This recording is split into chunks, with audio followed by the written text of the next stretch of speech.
정인호 목사님과 함께하는 오늘의 큐티입니다. 4월 8일 오늘의 말씀은 마가복음 14장 53절에서 72절까지입니다. 그들이 예수를 끌고 대제사장에게로 가니 대제사장들과 장로들과 서기관들이 다 모이더라. 베드로가 예수를 멀찍이 따라 대제사장의 집들 안까지 들어가서 아랫 사람들과 함께 앉아 불을 쬐더라. 대제사장들과 온 공회가 예수를 죽이려고 그를 칠 증거를 찾되 얻지 못하니 이는 예수를 쳐서 거짓 증언하는 자가 많으나 그 증언이 서로 일치하지 못함이라. 어떤 사람들이 일어나 예수를 쳐서 거짓 증언하여 이르되 우리가 그의 말을 들으니 손으로 지은 이 성전을 내가 헐고 손으로 짓지 아니한 다른 성전을 사흘 동안에 지으리라 하더라 하되 그 증언도 서로 일치하지 않더라. 대제사장이 가운데 일어서서 예수에게 물어 이르되 너는 아무 대답도 없느냐? 이 사람들이 너를 치는 증거가 어떠하냐 하되 침묵하고 아무 대답도 아니하시거늘 대제사장이 다시 물어 이르되 내가 찬송받을 이의 아들 그리스도냐? 예수께서 이르시되 내가 그니라. 인자가 권능자의 우편에 앉은 것과 하늘 구름을 타고 오는 것을 너희가 보리라 하시니 대제사장이 자기 옷을 찢으며 이르되 우리가 어찌 더 증인을 요구하리요? 그 신성 모독하는 말을 너희가 들었도다. 너희는 어떻게 생각하느냐 하니 그들이 다 예수를 사형에 해당한 자로 정죄하고 어떤 사람은 그에게 침을 뱉으며 그의 얼굴을 가리고 주먹으로 치며 이르되 선지자 노릇을 하라 하고 하인들은 손바닥으로 치더라.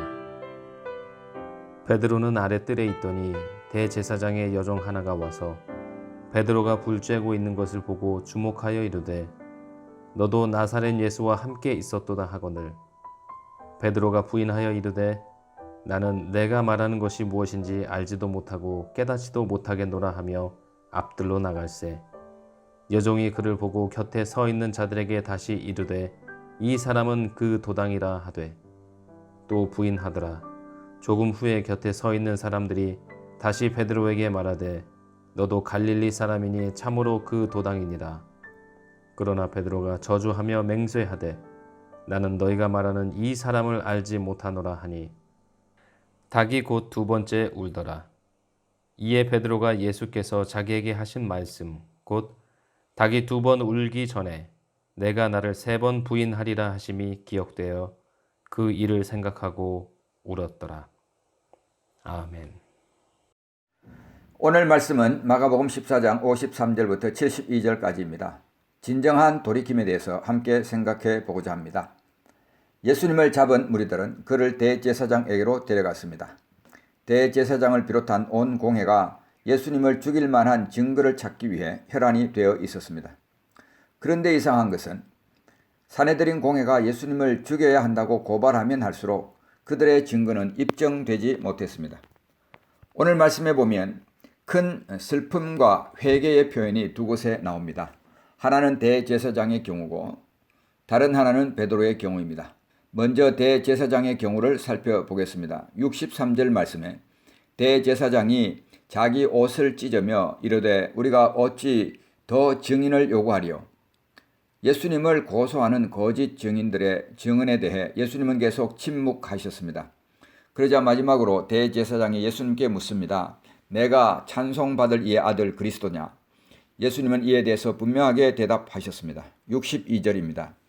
예수께서 이르시되 내가 그니라. 인자가 권능자의 우편에 앉은 것과 하늘 구름을 타고 오는 것을 너희가 보리라 하시니 이 대답을 들은 대제사장은 자기 옷을 찢으며 이것은 신성 모독이라고 단정지었습니다. 자기 옷을 찢는 것은 고대 유대인들 사이에 오랜 전통 중 하나였습니다. 사람들이 이렇게 하는 데는 몇 가지 경우들이 있었습니다. 첫째, 애통과 상실의 표현입니다. 창세기 37장 29절에 보면 르우벤이 돌아와 구덩이에 이르러 본즉 거기 요셉이 없는지라 옷을 찢고 동일한 장 34절입니다. 자기 옷을 찢고 굵은 배로 허리를 묶고 오래도록 그의 아들을 위하여 애통하니. 이것은 야곱이 요셉이 죽은 줄로 알고 애통하는 모습입니다. 이처럼 옷을 찢는다는 것은 애통과 상실의 표현이었습니다. 둘째로 옷을 찢는 것은 마음의 고통의 표현입니다. 사사기 11장 34절 35절 말씀입니다. 입다가 미스바에 있는 자기 집에 이를 때에 그의 딸이 소고를 잡고 춤추며 나와서 영접하니 이는 그의 무남동녀라. 입다가 이를 보고 자기 옷을 찢으며 이르되 어찌할꼬 내 딸이여 너는 나를 참담하게 하는 자요 너는 나를 괴롭게 하는 자 중에 하나로라. 입다는 출정할 때에 만약에 전쟁에서 승리하고 돌아오면 그를 처음 맞이하러 나오는 것을 하나님께 제물로 바치겠다고 약속했습니다. 그런데 그의 무남동녀 딸이 그를 맞이하러 나오는 것을 보고 마음이 무너졌던 것입니다. 옷을 찢는다는 것은 마음의 고통의 표현이었습니다. 사도행전 14장 14절에 또 이런 기록이 나옵니다. 두 사도 바나바와 바울이 듣고 옷을 찢고 무리 가운데 뛰어 들어가서 소리질러 바울과 실라가 루스드라 지방에 가서 복음을 전하다가 안전뱅이를 고쳐 주었습니다. 그러자 그 지방 사람들이 이 둘을 신으로 생각하게 됩니다. 신당의 제사장이 와서 소와 화관들을 가지고 와서 그들 앞에 제사하고자 했습니다. 이 때문에 바나바와 바울이 옷을 찢은 것입니다. 그것은 바로 마음의 큰 고통의 표현이었습니다. 옷을 찢는다는 것은 세 번째로 겸비함에 수반되는 행위로 나타납니다. 욥기 1장 20절에 욥이 일어나 겉옷을 찢고 머리털을 밀고 땅에 엎드려 경배하며 또 욥기 2장 12절에도 나옵니다. 눈을 들어 멀리 보매 그가 욥인 줄 알기 어렵게 되었으므로 그들이 일제히 소리질러 울며 각각 자기의 겉옷을 찢고 하늘을 향하여 티끌을 날려 자기 머리에 뿌리고.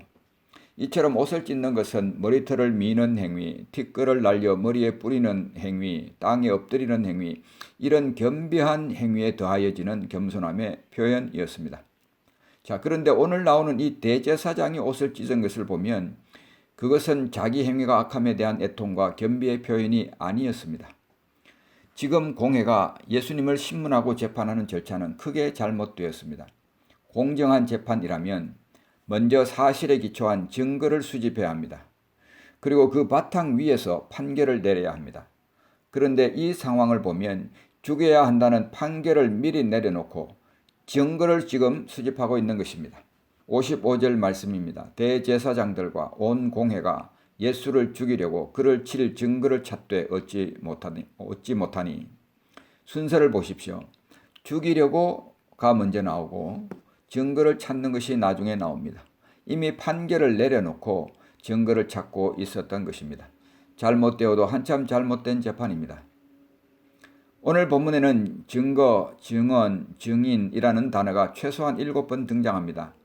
그런데 그 증거, 증언, 증인은 다 거짓이었습니다. 증거가 많다고 공정한 재판이 보장되는 것은 아닙니다. 오늘날 이 세상에서도 우리가 이런 일을 얼마든지 볼 수가 있습니다. 증거보다도 의도가 중요한 것입니다. 이세벨이 나봇의 포도원을 취할 때를 생각해 보십시오. 사마리아 왕 아합의 왕궁 가까이에 나봇이라는 사람의 포도원이 있었습니다. 아합은 왕으로서 모든 것을 가지고 있음에도 불구하고 이 사람의 포도원을 탐내었습니다. 거기에다가 채소를 심고 싶었던 것입니다.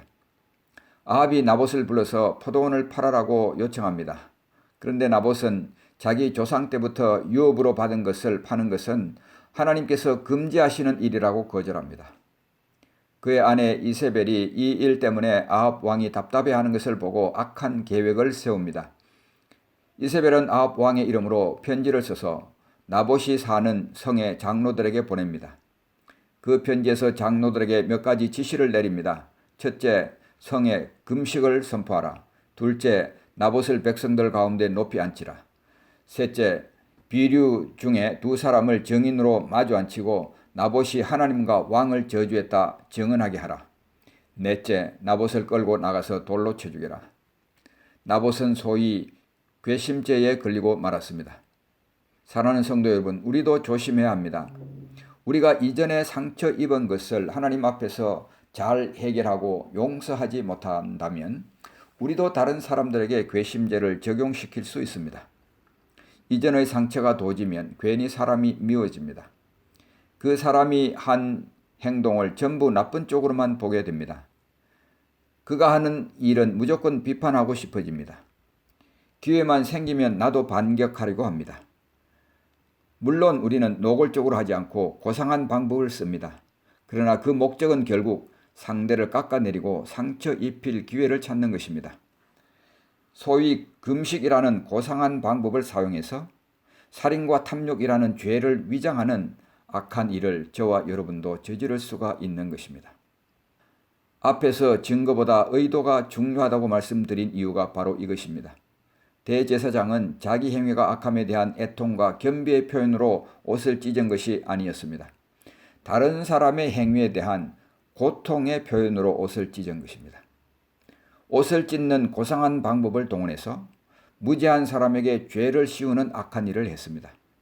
진정한 회개는 밖으로 향하지 않고 안을 향합니다. 진정한 회개는 남을 탓하지 않고 자신을 향합니다. 진정한 회개는 핑계대지 않고 자기 잘못을 직면합니다. 진정한 회개는 감정에 휩쓸리지 않고 사실을 직시합니다.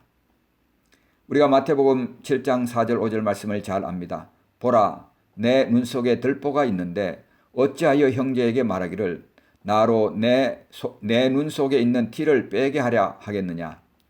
외식하는 자여 먼저 내 눈 속에 들보를 빼어라. 그 후에야 밝히 보고 형제의 눈 속에서 티를 빼리라. 하나님의 말씀하시는 요지는 이것입니다. 상대방의 잘못은 내가 다룰 것이다. 내가 해야 할 일은 너 자신의 문제를 직면하는 것이다. 우리는 때때로 우리의 문제는 뒤로 젖혀놓고 우리는 우리 자신들 향해서 후한 점수를 주고 다른 사람의 잘못을 책잡기가 쉽습니다. 우리가 흔히 빠질 수 있는 오류인 것입니다. 두 번째, 베드로의 경우를 살펴보겠습니다. 베드로는 예수님께서 제자들이 자기를 부인할 것을 말씀하셨을 때에 자신은 절대로 예수님을 버리지 않을 것이라 장담했습니다. 그러나 상황이 달라졌을 때 그의 장담은 허무하게 무너졌습니다. 3번이나 예수님을 부인하고 말았습니다. 오늘 말씀 72절입니다. 달기 곧 3번째 울더라. 이에 베드로가 예수께서 자기에게 하신 말씀 곧 달기 2번 울기 전에 내가 3번 나를 부인하리라 하심이 기억되어 그 일을 생각하고 울었더라. 그 일을 생각하고 울었더라. 이 말씀을 마태복음 26장 75절에서는 이렇게 표현했습니다. 생각나서 밖에 나가서 심히 통곡하니라. 베드로의 울음은 악의 눈물이 아니었습니다. 그의 눈물은 삶의 돌이킴으로 이어졌습니다. 흔히들 유다의 죽음과 베드로의 돌이킴을 비교합니다. 유다는 뉘우치는 것 같았는데 그것도 자기 방식으로 하고 말았습니다. 그의 회개는 삶을 돌이키는 것으로 이어지지 못했습니다. 회개의 진정성은 여기에 있습니다. 회개의 진정성은 고백에 있지 않습니다. 회개의 진정성은 슬퍼함에 있지 않습니다. 회개의 진정성은 심지어 눈물에도 있지 않습니다. 이스라엘 백성들은 10명의 정탐꾼의 부정적인 보고 때문에 밤새도록 통곡했습니다. 하나님은 그들의 불신 때문에 가나안 땅으로 인도해 드리지 못하고 광야길로 들어가라고 명령합니다. 이것을 들은 이스라엘 백성들은 크게 슬퍼했습니다. 그리고 이제야 가나안 땅으로 올라가겠다고 고집합니다. 그리고 하나님께서 함께 하지 않는다고 했음에도 불구하고 아말렉과 전쟁을 치루었습니다. 그 결과는 크게 지고 말았습니다. 회개의 진정성은 슬퍼함이나 눈물에 있지 않는 것입니다. 회개의 진정성은 돌이킴에 있습니다. 회개의 진정성은 삶의 변화에 있습니다. 슬퍼함이나 눈물이 삶의 변화로 이어져야 하는 것입니다. 우리가 여기서 한 가지 더 생각할 것이 있습니다. 잠언 24장 16절 말씀에 대저 의인은 7번 넘어질지라도 다시 일어나려니와 우리는 자주 넘어집니다. 중요한 것은 얼마나 자주 넘어지느냐, 얼마나 많이 넘어지느냐가 아닙니다. 정말 중요한 것은 한 번 더 일어서느냐는 것입니다. 그것이 바로 하나님의 은혜를 진심으로 의지하는 태도인 것입니다. 말씀을 맺도록 하겠습니다. 회개는 우리 자신을 향하여야 합니다. 회개는 우리 안을 향하여야 합니다. 남을 손가락질하는 것을 그치고 우리는 우리 자신들의 삶을 돌아보아야 합니다. 회개는 삶의 변화로 이어져야 합니다. 슬픔과 눈물이 좋은 것입니다. 그러나 그것이 삶의 변화로 나타나지 않는다면 그것은 악의 눈물에 불과한 것입니다. 넘어져도 우리는 하나님의 은혜로 다시 일어나야 합니다. 하나님은 선하시며 그 인자하심은 영원하시다고 선포하십니다. 기도하겠습니다. 하나님 아버지, 은혜를 감사합니다. 오늘 우리가 두 사람의 슬퍼하는 그런 장면을 보았습니다. 대제사장의 옷을 찢는 장면과 베드로가 밖에 나가서 심히 통곡하는 것을 묵상하여 보았습니다. 하나님 아버지, 두 사람 다 그 행위의 표현은 슬픔의 표현이요 그것은 뉘우침의 표현인 것처럼 보였습니다. 그러나 한 사람은 자신을 향하지 아니하고 남을 향한 옷을 찢음이었습니다. 하나님 아버지, 우리는 우리 삶 속에서 어느 편으로 잘못을 돌아보고 있는지 이 시간 우리 자신들을 돌아보기를 소원합니다.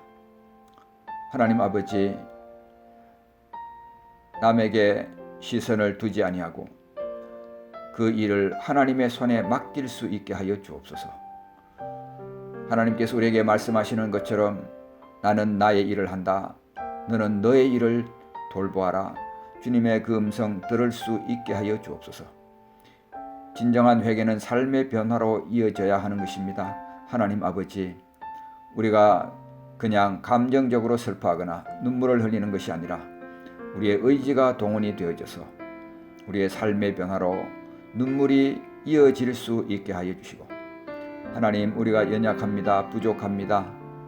그것 때문에 우리 자신들을 돌아보며 자기 연민에 빠져들지 않게 하시고 다시 한번 주님의 은혜를 의지하는 믿음을 주옵소서. 예수님의 이름으로 간절히 기도하옵나이다. 아멘.